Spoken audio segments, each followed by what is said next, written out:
Hello everyone, how are you doing? This is MD Tech here with another quick tutorial. In today's tutorial, I'm going to show you guys how to repair or reset Cortana on your Windows 11 computer if it's not working properly. So this should hopefully be a pretty straightforward process, guys, and without further ado, let's go ahead and jump straight into it.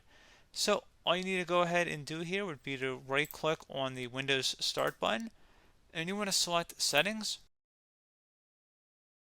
Now you want to select on the left side versus Apps and select where it says Apps and Features. Go ahead and left click on that. Go ahead and search the Apps field and type in Cortana. Best result should come back with Cortana. Go ahead and select the little three-dotted icon next to it and select Advanced Options. Make sure microphone is turned on here and then scroll down. Reset. If the app isn't working right, we can try and repair it. The app's data won't be affected. Select Repair.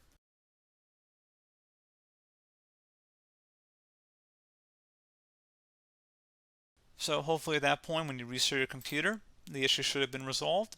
And then if not, you can attempt to reset Cortana, and this will permanently delete the app's data on this device, including your preferences and sign-in details.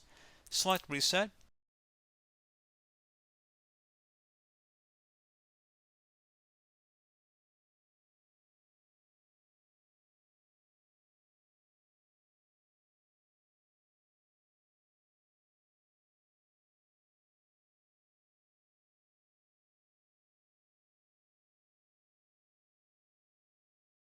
Again, would recommend restarting your computer and then attempt to relaunch Cortana, and then hopefully your issue should have been resolved.